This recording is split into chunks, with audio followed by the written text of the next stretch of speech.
Ostatnio otrzymałam od Was bardzo intrygujące pytanie. Co zrobiłabym inaczej, gdybym dopiero teraz zakładała swoje konto na Instagramie? Zaczęłam się nad tym głębiej zastanawiać, ponieważ rzecz jasna musiałabym wziąć pod uwagę, w jaki sposób algorytm działa obecnie, a nie jak działał 3 lata temu. Stwierdziłam, że tym samym moje przemyślenia mogłabym przekształcić we wskazówki dla początkujących użytkowników Instagrama. Tak też zrobiłam i właśnie o tym będzie dzisiejszy odcinek. Zapraszam!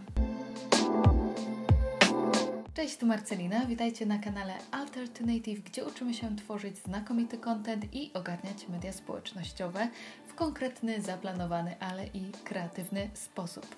W dzisiejszym filmie przedstawię Wam krok po kroku, jakie działania podjęłabym, aby zbudować dużą i zaangażowaną społeczność oraz rozwinąć swój profil na Instagramie, gdybym musiała zaczynać wszystko od początku.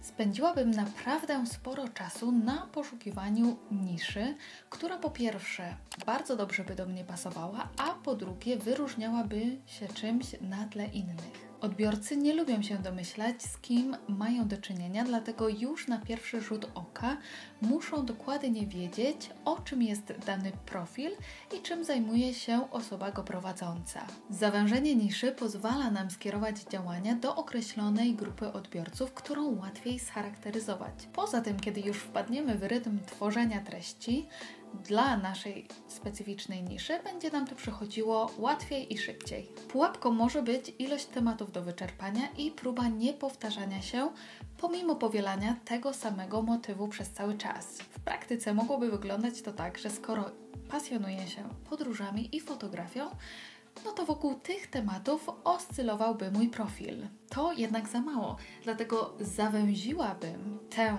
tematykę do, powiedzmy, podróżowania tylko do większych miast i robienia zdjęć w knajpach. Mogłabym pójść o krok dalej i wyspecjalizować się w restauracjach, które serwują tylko dania wegetariańskie i wegańskie. W ten sposób oczywiście się ograniczam, ale jednocześnie dokładnie określam mojego idealnego odbiorcę, do którego będę adresowała swoje treści. To mogą być na przykład mieszkańcy dużych miast albo osoby podróżujące, które chcą spróbować albo tylko żywią się kuchnią roślinną. Czy już widzicie, o co mi chodzi? Usunęłabym followersów. Bardzo selektywnie podchodziłabym nie tylko do osób, które obserwuję, ale może nawet bardziej do osób, które obserwują mnie. Obecnie nie jestem w stanie już tego zrobić, ponieważ po prostu szkoda mi na to czasu, ale usuwanie botów i mass followersów bardzo pozytywnie wpływa na współczynnik zaangażowania i zasięgi naszych postów. A działa to tak, jeżeli na przykład obserwuje nas 100 osób, z czego aż 80% będzie zainteresowanych naszymi treściami, no to wtedy teoretycznie te 80% osób, które również się w nie angażuje, zobaczy nasze posty, co przełoży się na zwiększenie naszych statystyk. Natomiast jeżeli obserwuje nas na przykład 200 osób, a tylko 20% z nich jest zainteresowanych naszymi treściami, no to wtedy tylko 40 osób teoretycznie zobaczy nasz post. Oczywiście to nigdy nie działa tak 1 do 1, ale tymi łatwymi obliczeniami możemy domyślić się, w jaki sposób mass followersi i boty negatywnie oddziałują na nasz profil. I jeśli z każdym nowym followersem, no a umówmy się, że na początku naszej drogi nie będzie ich przybywało bardzo wielu, nawiążemy jakąś relację, czyli rozpoczniemy jakąś rozmowę prywatną, skomentujemy ich posty, dodamy serduszka, to wtedy, jeżeli ta osoba również będzie odpowiadała na nasze zaangażowanie, Instagram potraktuje ją jako albo naszych znajomych, albo rodzinę i z pewnością zacznie pokazywać im nasze posty.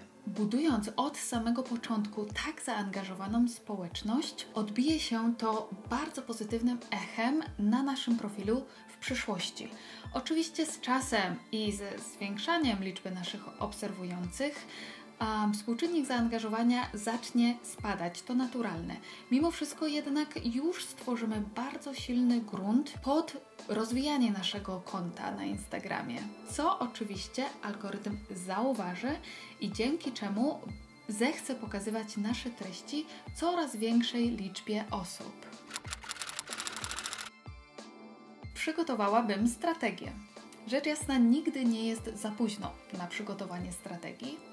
Właściwie powinno się ją tworzyć co jakiś czas, na przykład co kwartał. Do tej pory przedstawiałam Wam różnego typu działania, które możecie podjąć, na przykład w moich odcinkach o algorytmie, do których linki wstawiam u góry oraz w opisie do tego filmu.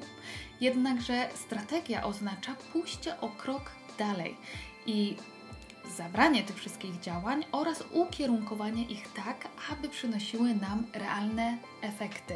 Podam taki przykład, nawiązując do wymyślonej przeze mnie przed chwilą niszy. Podjęte przeze mnie działania będą obejmowały publikowanie 5 postów tygodniowo z różnych restauracji wegańskich w Poznaniu z odpowiednio dobranymi hashtagami oraz słowami kluczowymi. Jeden post będzie opowiadał o miejscu, drugi o jedzeniu, trzeci na przykład o tym, dlaczego warto jeść wegańsko, czwarty to będzie taki typowy przewodnik z podanymi cenami, a piąty będzie opowiadał moją historię, dlaczego powiedzmy zaczęłam jeść dania roślinne. No i teraz strategia będzie polegała na analizie tych postów i sprawdzeniu, który z nich osiągnął największe wyniki, a następnie powielaniu tego, co działa.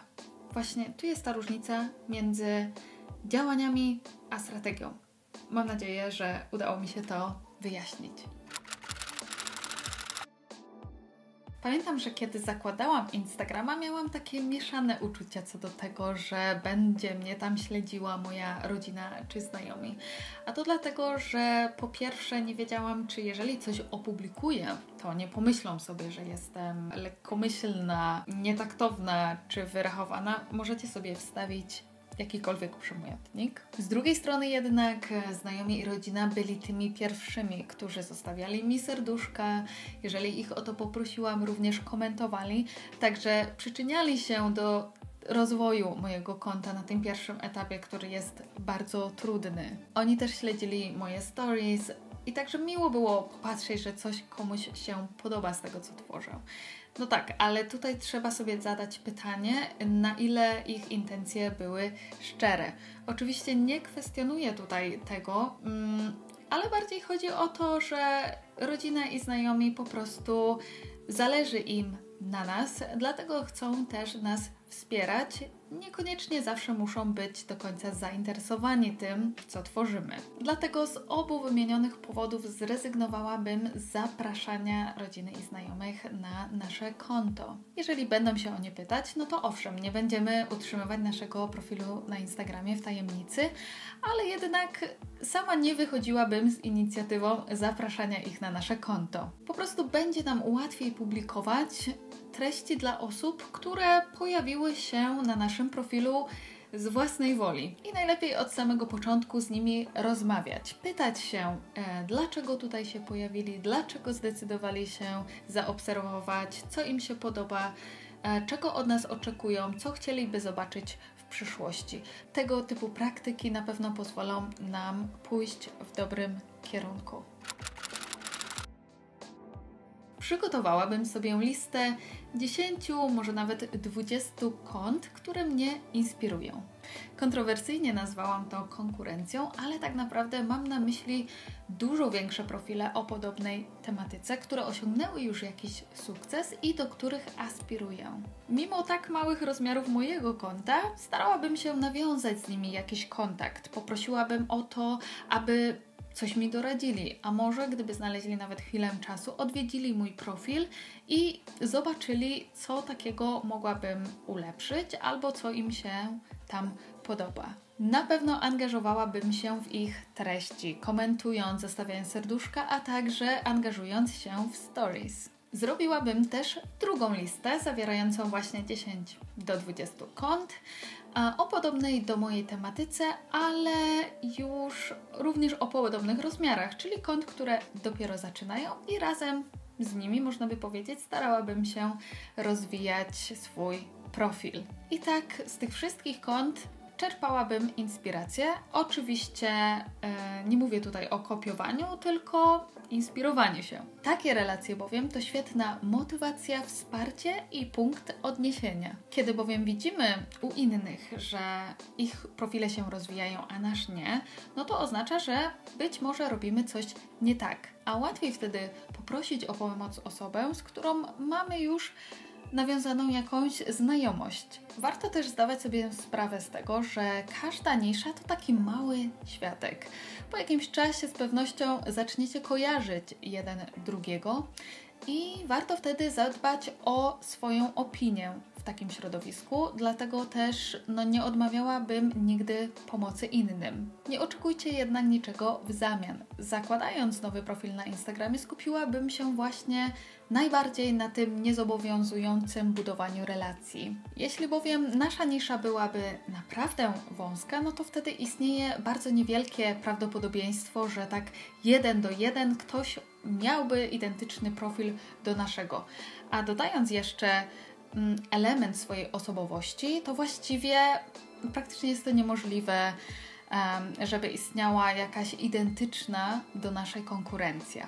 I tak oto w tych 5 krokach zawarłam, co zrobiłabym inaczej, zakładając teraz profil na Instagramie. Moim zdaniem, biorąc pod uwagę to, jak obecnie działa algorytm, te działania pomogłyby mi stworzyć naprawdę zaangażowaną społeczność i zbudować swój profil do zadowalających rozmiarów. Czy miałabym tyle samo followersów co teraz, a może więcej?